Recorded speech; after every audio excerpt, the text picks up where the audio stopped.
har'as waa'ee Raashiyaa fi Yuukireen haasa'aa jirti. Humnooti Raashiyaa magaalaa guddoo Yuukireen Kiyoof seenu qondaaloti Yuukireen himaa jiru.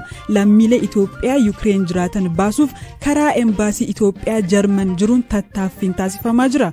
ከትላንት በስቲያ ጀምሮ ዩክሬን ከሚገኙት ተማሪዎች ጋር ደንገደራ ቀቤ በረቱታ ዩክሬን ጅራን ወሌን ሀሪሮ ኡምኔ ሶቺ ጎቻ ቱረ miseensonni koongireesii Ameerikaa wixnee seeraa Itoophiyaa fi Eertiraa irratti hojiirra oolchuuf beeksisan maali? wixneen seeraan kun baruufillee hadhaa qofa otoo hin ta'in baruufi warroonni nama mirga namaa saamanii dimokiraasiidhaaf farra ta'an kunneen akka seeraaf dhiyaatanii. Har'as gurraa fi iji addunyaa dhimma Raashiyaa fi Yuukireen irra jira. Humnoonni Raashiyaa magaalaa guddittii Yuukireen Kiyev seenuu aangawoonni Yuukireen Twitter irratti mirkaneessaniiru.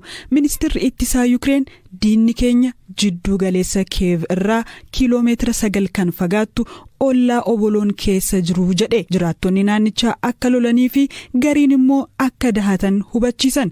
Ministeerri waraanaa UK James Heappy miseensota paarlaamaatti akka himanitti weerarri Vladimir Putin kaleessa erga jalqabee asitti loltoota Raashiyaa 450 fi lammiileen Yuukireen 194 kan du'an yoo ta'u namoota ajjeefaman keessaa 57 namoota nagaadha. Guyyaa kaleessaa barattoota lammiilee Itoophiyaa Yuukireenitti sababa waraana kanaan gargaarsa gaafata turan keessaa Illeenee Abroomiin dubbisnee turre. Har'a ammoo Jarmanitti embaasiin Itoophiyaa lammiilee Itoophiyaa Yuukireen jiran baasuu jalqabuusaa hoogganaan itti aanaa miisiyoonii fi qindeessaan dhimmoota diiyaaspooraa Tafarii Taaddasaa nutti himaniiru.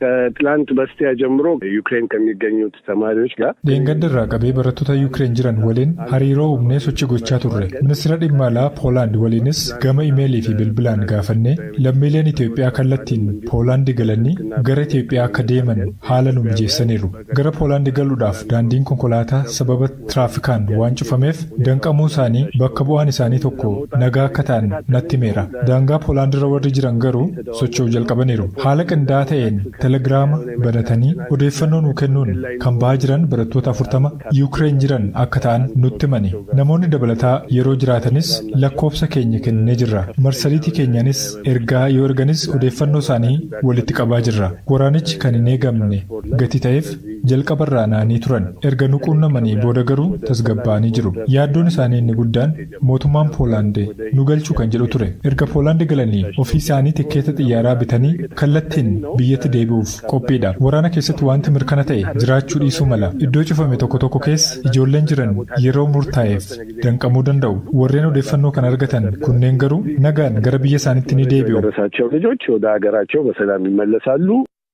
Obbo Tafarraa Yahwaalaa immoo magaalaa guddoo Raashiyaa Moskootti waggaa 35f jiraateera. Injinariin saayinsii albuudaa carraa barnootaa alaa argatee Raashiyaa erga galee booda nama lammii biyyattii fuudhee ijoollee 3 horateera. Waa'ee Raashiyaa biyya koo jechuun waamu akkasiin nutti haasa'e. ሶቪየት ህብረት በነበረበት ጊዜ ጎርባቾቭ ያለ yeroo gamtaan Soviet ture sana Gorbachev bara bulchaa ture sanattiin garana dhufe. Achiin boodas Boris Yeltsin dhufe. Achiin booda immoo Vladimir Putinitti ce'e. Achi ammoo Medvedev ture. Deebisee immoo Putin harkaa fudhatee haga ammaa bulchaa jira. Mootummaa 4 argeera. 5ffaan ammoo tarii horteen ijoollee keenyaa ni argu jedheen yaada. Putin lammiilee biyyattii sanaan akkamiin ilaalamu? Putin ለራሻ ትልቅ ባለውለታና አገሩ Putin nama Raashiyaaf oolmaa guddaa olanii fi biyyattiis sirnaan kan kunuunsan akkasumas biyyoota Awurooppaa tokko irraa nageenya biyyattii kan eegsisudha. Gama kaaniin ammoo warra nuyi dimokiraatota jedhaniin namticha kan morman ammoo jiru. Itoophiyaa waan jirus yoo fudhatte akkasuma. Biyyoota Awurooppaa irraa darbee Ameerikaallee dhimma neetoo irratti gaafateera. Uummata biyya isaa eeguuf daangaa biyya isaa kabachiisuuf. Waan amma gochaa jiruun uummanni deeggarsa olaanaa gochaafi jira. Lammiilee Yuukireenii fi lammiileen Raashiyaa akkamiin wal ilaalume? አንድ ነው ዘራቸው ምንም የሚለያቸው ነገር Jarri gosti isaanii tokkicha. Keessattuu magaalonni Yuukireen kan hundeeffaman giiftii Raashiyaadhaan ture. Warra Ruskiitu midhaase. Wal horaniiru. Lamaanuu gosa Islaaviyaan kan jedhamanidha. Namoota siyaasaatu morkii akkasii uume malee gama Yuukireeniin adaraa maaloo obboloota keenya waliin wal nun waraansisinaa Uummanni nagayaan jiraachuu barbaade jechuun hiriira nagaafaa ba'aa miidiyaa argatanitti dubbatu.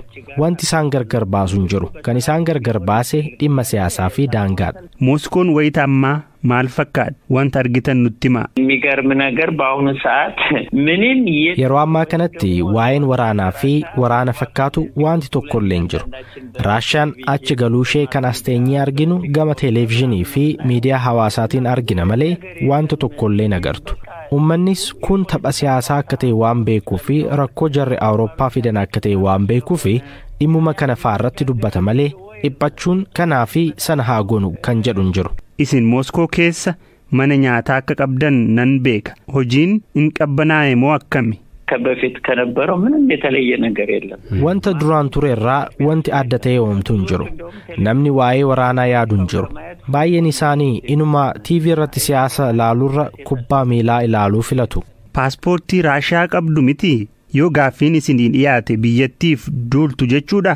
አዎ እግዚአብሔር ያምጣውና የሆነ ጦርነት ቢመጣ eennan qaba. Rabbiin hin fidin malee otoo waraannas dhufee biyya kee qolachuuf duuluun kee waan hin oolledha. Duuluun koo shakkii omaayyuu hin qabu. Dhaggeeffattootni waa'ee Raashiyaa beekuu qabu wanti jettu wanti addaa ni jiraa? የኢትዮጵያና የራሽያ ጸባይ አንድ amalli Itoophiyaa fi Raashiyaa tokkuma. Walabummaan biyya akka hin sarbamne hamilee cimaa uummata qabudha. Uummanni Raashiyaa yoo itti siqxe sitti dhiyaata. Yoo jibbitees si jibba. Yoo si jaalate siif jedhee du'a. Yoo si jibbe ammoo bakka seentee lixee si balleessa. Mee afaan warra Raashiyaatiin Itoophiyaa fi addunyaa keenya nagayaa nu haa godhuu jedhi dubbadhume. Я хочу для всех руководств во всем мире, пожалуйста, не делайте войну.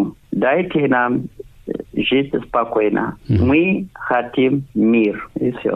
Miseensonni Koongireesii Ameerikaa wixinee seeraa Itoophiyaa fi Eertiraa irratti hojiirra oolfamu HR 6600 jedhamu beeksisaniiru. Kunis hojiirra kan oolfamu yoo ta'e ciqilee Ameerikaa cimaa Itoophiyaa irra buuta jedhamee tilmaamameera. Wixineen seeraa mana maree bakka bu'oota uummataa bira akka ga'uuf gareef dhuunfaan kanneen dhiibbaa taasisan keessaa tokko seenaa jimjimoodha. Wixineen seeraa kun qabatamaan maal buusa jedhee ishee gaafadheera. Wixineen kun yoo darbee jedhee mootummaan kun waggaa 4 filatamee dhufaanii deema.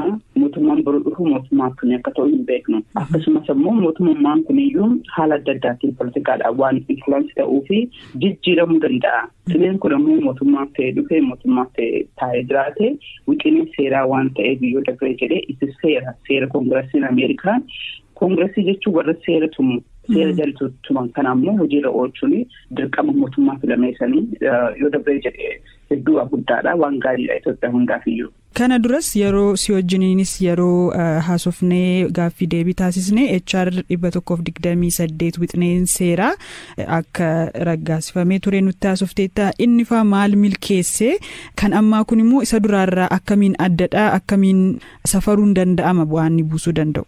Gaaffii bareedaadha. Wixineen seeraa kan bara 2017 bahee hundeeffame 8 irratti kan 128 wanni inni yoo tokko yoo jiraatte jijjiirama bara 2018 dhufe kanaa fi turree kan xaraare kan mootummaan Ameerikaa dhiibbaa guddaa keessaan akka gogotu jedhe isa. Kanaaf gurmaa wixinee kanaatiin wixineen sun afaan Ingiliffaatiin resolution jedhama. Resolution jechuun nuti Koongireesiin Ameerikaa ilaalchi keenya kana jedhee dubbatee jedha. Wixineen ammaa kun ammoo seera. Ilaalchi otoo hin ta'in seera kana murteessinee jira. Kun ammoo yeroo akkanaa keessatti akkana haa ta'u jedhee murteessee jira. So garaagarummaan isaa hedduu guddaadha. Seerri inni ammaa kun sadarkaa maaliirra jira inni ammaa kun?